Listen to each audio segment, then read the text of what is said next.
সালামু আলাইকুম। Excel for engineer সিরিজের ষষ্ঠ এপিসোডে সবাইকে আরো একবার শুভেচ্ছা এবং অভিনন্দন জানাচ্ছি। বিগত 5টি এপিসোডে আমরা জেনেছিলাম যে অ্যাকচুয়ালি আমাদের কাজের জন্য কোন কোন টুলস গুলো জরুরি এবং কোন কোন টুলস গুলো আমাদের বেশি ব্যবহার করতে হবে সেই টুলস গুলো সম্পর্কে আমরা আলোচনা করেছিলাম। তো আজকে আমরা দেখব কিভাবে সেই টুলস গুলো ব্যবহার করে বাস্তবিক পক্ষে কাজ করতে হয়। আমরা একটা এস্টিমেট শীট তৈরি করব, ছোট আকারে একটি এস্টিমেট শীট তৈরি করব এবং দেখব যে আমরা যেই টুলস গুলো সম্পর্কে আলোচনা করেছিলাম সেই টুলস গুলো অ্যাকচুয়ালি কিভাবে কাজ করতেছে।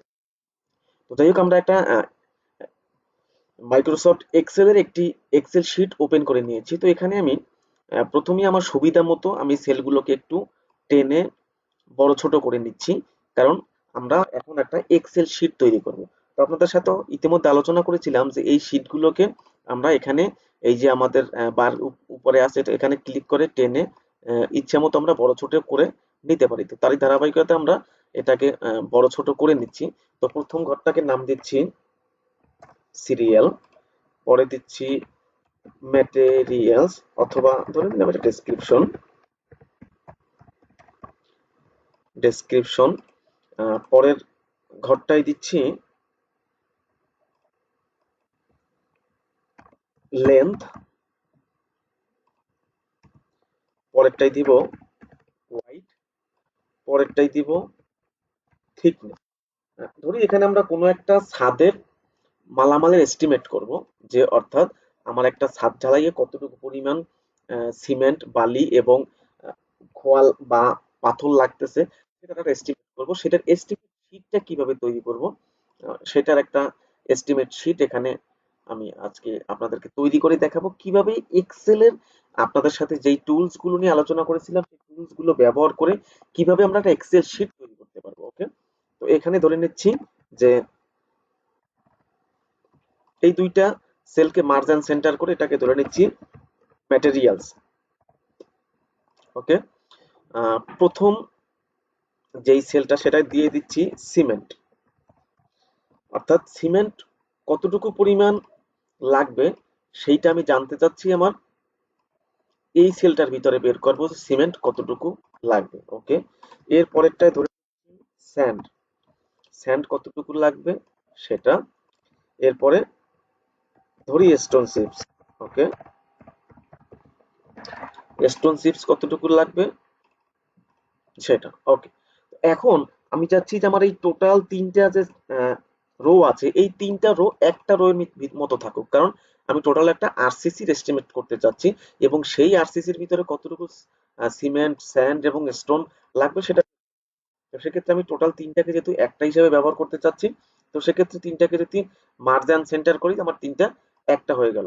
এখন আমার কাছে মনে হচ্ছে যে আমার স্ক্রিনে এই সেলগুলো আহ, একটু ছোট মনে, অর্থাৎ এই সেলের যে রো গুলো আছে রো এর হাইট বাড়ানো দরকার। সেক্ষেত্রে আমি কি করব, আমি চাচ্ছি আমার চারটা রো এর হাইটই একই ডাইমেনশনে থাকবে। তো চারটাকে সিলেক্ট করলাম, করার পরে ফরম্যাটে চলে গেলাম, রো হাইট এখন আছে 15, এটাকে আমি 25 করে দিচ্ছি। ওকে, দেখতে পাচ্ছেন সেটা বড় হয়ে গেল। তো বড় হওয়ার পরে ডেসক্রিপশন নিচে চলে আসছে, সিমেন্ট, স্যান্ড, চিপস একটু দৃষ্টিকটু লাগতেছে, আমি চাচ্ছি টোটালটা সেন্টারে থাকবে। সেক্ষেত্রে টোটাল জিনিসটাকে সিলেক্ট করে এখানে এই যে অ্যালাইনমেন্টে গিয়ে মিডল অ্যালাইনমেন্ট সিলেক্ট করে দিলাম, টোটালটা মিডল হয়ে গেল। তো আমার টোটাল আমি কি বের করতে চাচ্ছি, আরসিসি বের করতে চাচ্ছি। ওকে, এটার নামকরণ থাকলো আরসিসি।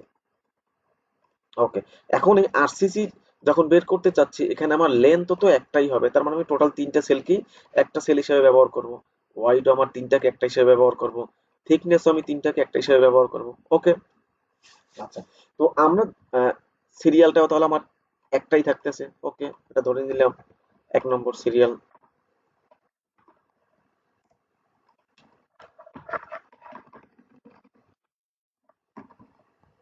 ওকে, তো এখানে ধরে নিচ্ছি যে আমি একটা স্ল্যাব আর স্ল্যাবের আরসিসি পরিমাণ বের করতে চাচ্ছি। তো সেই স্ল্যাবটার দৈর্ঘ্য আছে কত, ধরে নিলাম যে দৈর্ঘ্য আছে 20 ফিট। ওকে, 20, ওয়াইড আছে কত, ধরে নিলাম।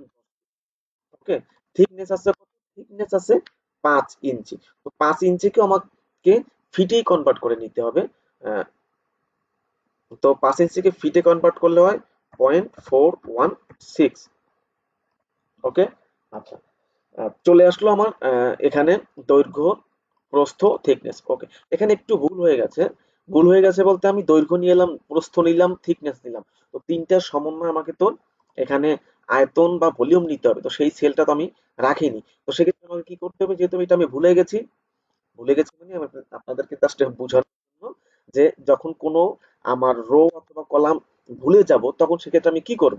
তো এখন আমার এই যে থিকনেস এবং ম্যাটেরিয়ালস এই দুইটার মাঝখানে একটা আমার কলাম প্রয়োজন। তো সেক্ষেত্রে কি করব, আমার যেখানে আমি আমি বিগত এপিসোডে আপনাদের সাথে আলোচনা করেছিলাম যে যখন আমরা কোনো কলাম নতুন করে নেওয়ার প্রয়োজন পড়বে, আমি যেখানে কলাম নিতে যাচ্ছি তার ঠিক ডান পাশের কলামকে সিলেক্ট করব। সিলেক্ট করার পরে ইনসার্টে চলে যাব, ইনসার্ট শীট কলামে আসবো। দেখতে পাচ্ছেন নতুন করে একটা কলাম হয়ে গেল। এটার নাম আমরা কি দিব, ভলিউম, VOLUME, ভলিউম।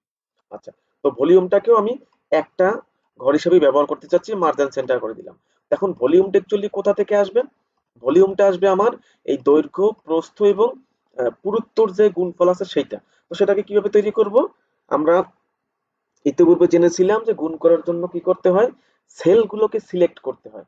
প্রথমে কি করতে হবে, সমান সমান চাপতে হবে। সমান সমান চাপার পর আমি আমি চাচ্ছি এই যে সেলটাকে আমি সিলেক্ট করেছি এই সেলে যেই ডাটা থাকবে সেটার সাথে আমি গুণ করব কোনটা, পরবর্তী সেলেক্টটা, তার সাথে গুণ করব কোনটা, পরবর্তী সেলেক্টটা। অর্থাৎ সমান সমান দেওয়ার পরে আমি জাস্ট সেলগুলোর উপরে কার্সর রেখে ক্লিক করব। ক্লিক করার পরে এন্টার চাপ দিয়ে দিলেই দেখতে পাচ্ছেন যে আমার 83.2 একটা ভ্যালু চলে আসছে। আপনি এটাকে চাইলে ম্যানুয়ালি ক্যালকুলেটরে চেপেও দেখতে পারেন যে আপনার একই পরিমাণ ভ্যালু আসবে। কি করলাম আমরা, যে সমান সমান বাটন চাপলাম, সমান সমান বাটন চাপার পরে যার সাথে যেইগুলোকে গুণ করতে যাচ্ছি জাস্ট সেলগুলোকে ক্লিক করে শিফট+8 চাপলাম গুণ চিহ্ন আনার জন্য। এরপরে আবার পরবর্তী সেলটা সিলেক্ট করলাম, শিফট+8 চাপলাম গুণ আনার জন্য, এবং পরবর্তীতে আহ, সর্বশেষ সেলটা সিলেক্ট করলাম। করার পরে আমার এখানে কিন্তু ভলিউমটা চলে আসছে। আপনি যদি সেই ভলিউমের সেলটার উপরে ডাবল ক্লিক করেন তাহলে কিন্তু আপনি দেখতে পাচ্ছেন যে আপনার যে ভ্যালুটা এসেছে সেটা কিভাবে এসেছে। সমান সমানের পরে E5 কোনটা, নাম্বার কলামের এখানে যখন মার্জ সেন্টার করা হয় তখন ওই আহ, একাধিক সেলকে একটা করলেও শুরুতে যেই রোটা থাকে সেই নাম্বারটা সাধারণত দেখায়। তো এখানে আপনি দেখতে পাচ্ছেন E5, তার মানে আমার এই সেলটা। এরপরে হলো F5, এই সেলটা এর দ্বিতীয় সেলটা, এবং G6 হলো তৃতীয় সেলটা। আমার এখানে কিন্তু গুণ হয়ে আয়তনটা চলে আসছে। তো এখন আমরা যাবো আমাদের যে সেই যে ম্যানুয়াল পদ্ধতি ছিল যেই পদ্ধতিতে আমরা এস্টিমেট করে থাকি।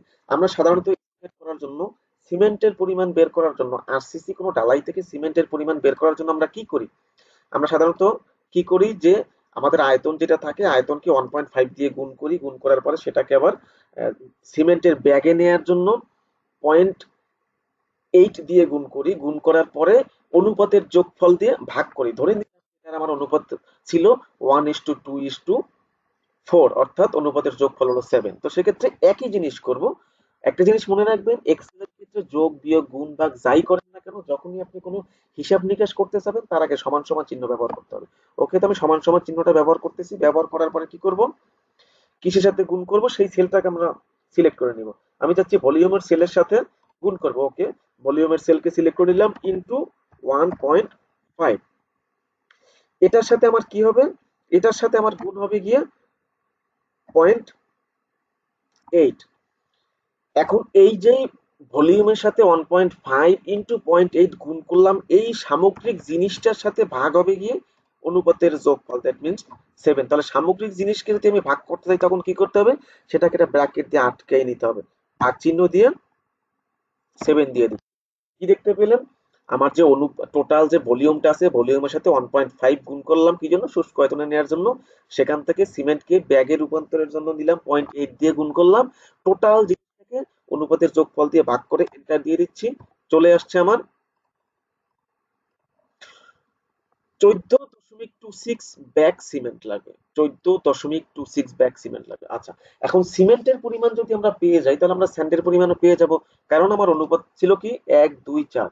তার মানে 1:2:4 কথাটার মানে হলো গিয়ে যতটুকু পরিমাণ সিমেন্ট লাগবে তার দ্বিগুণ পরিমাণ বালি লাগবে, 3 গুণ, সরি, তার 4 গুণ পরিমাণ খোয়া লাগবে। তাহলে সিমেন্টের দ্বিগুণ পরিমাণ বালি লাগবে, যেহেতু আমার রেশিও 1:2:4। তার মানে দ্বিগুণ যদি আমি করতে চাই তাহলে সিমেন্ট যতটুকু আছে তার সাথে আমি 2 গুণ।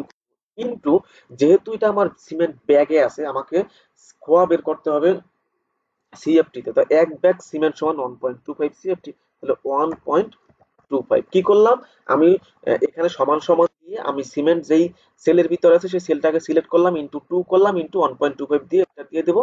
দেখতে পাচ্ছেন যে আমার এখানে বালির পরিমাণ চলে আসছে। ওকে, তো বালি যতটুকু হবে, আপনি যদি রেশিওটা 1:2:4, অর্থাৎ সিমেন্ট যতটুকু হবে তার দ্বিগুণ হবে বালি, বালি যতটুকু হবে তার দ্বিগুণ হবে গিয়ে আবার স্টোন চিপস বা খোয়া। তো সেক্ষেত্রে কি করতে পারি, আমার বালি যেই সেলটাতে আছে আমি সেই সেলটাকে সিলেক্ট করে দিলাম, সিলেক্ট করার পরে ইনটু 2 যদি দিয়ে দিই তাহলে আমার স্টোন চিপস এর পরিমাণও বের হয়ে গেল।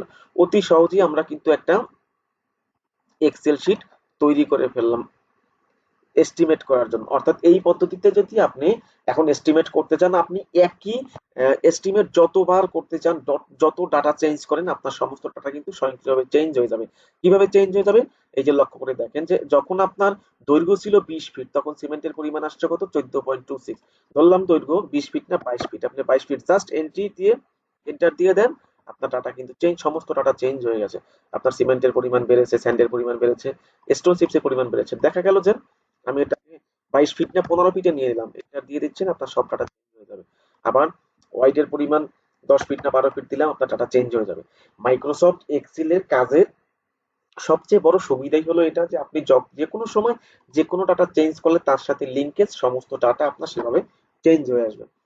তো আশা করি এতটুকু পর্যন্ত সকলেই বুঝতে পেরেছেন। আজকের এই এপিসোডে এতটুকুই যথেষ্ট, এতটুকু চর্চা করুন। আশা করি ভবিষ্যতে এক্সেলে ভালো একটা আধিপত্য আপনি করতে পারেন। যদি চ্যানেলটিকে সাবস্ক্রাইব এখনো না করে থাকেন, অবশ্যই চ্যানেলটি সাবস্ক্রাইব করেন, লাইক করবেন, শেয়ার করবেন। ধন্যবাদ সবাইকে। আসসালামু আলাইকুম।